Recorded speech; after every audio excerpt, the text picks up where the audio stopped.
In a time before any living souls roamed the earth, the moon served as the only companion for the lonely blue orb. For reasons unknown, the moon was shattered and its fragments came raining down to the neighboring planet's surface. From these fragments, two races of beings were formed, humans and gods. For many years, the two races lived together in peace, but one god's greed and lust for power upset the natural balance and eventually influenced a number of gods to dominate and subjugate mankind. The war was over in no time at all.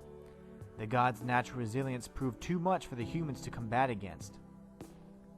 In time, perhaps due to some stroke of luck or even brilliance, mankind discovered the gods did indeed have a weakness. In one final act of empathy, the moon shed a tear of the purest obsidian. This substance was capable of striking down the gods themselves.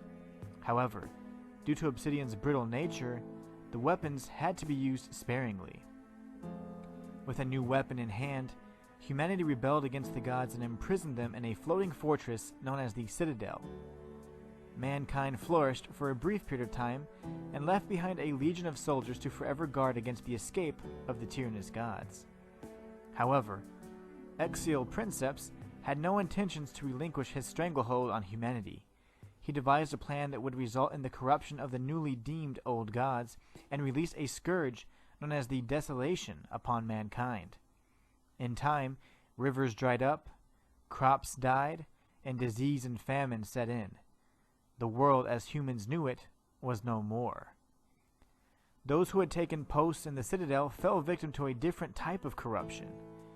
Greed and lust of forbidden knowledge compelled the humans to further experiment on the old gods and create weaponized monsters for their own causes. In time, these failed experiments eventually proved to be much more trouble than they were worth, and were summarily discarded. 200 years after the fall of the old gods, the world lay in ruins. The only hope for a new beginning took the form of a solitary warrior armed with a massive obsidian greatsword that was forged from the tear of the moon itself. Armed with this weapon and a desire to vanquish the last remnants of the old gods, the warrior made his way to the Citadel and methodically slew each and every one of the corrupted old gods. Along the way, he befriended a harpist and several other powerful beings that seemed to have agendas of their own. Each new beginning came with its own unique type of calamity and had no place for humanity. Only the elements would survive, and the new world would either be consumed by flames, frozen in time, covered in flora, or devoid of all life. It would seem that the lone warrior's mission was to simply wipe the slate clean in hopes that the moon might rain down its life-creating fragments once again. Perhaps that was the only respite this nameless legend could hope for in his inevitable demise, at the brink of the world's destruction.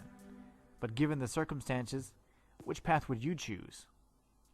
And that's all for this video. Until next time, it's the Inhuman One signing out.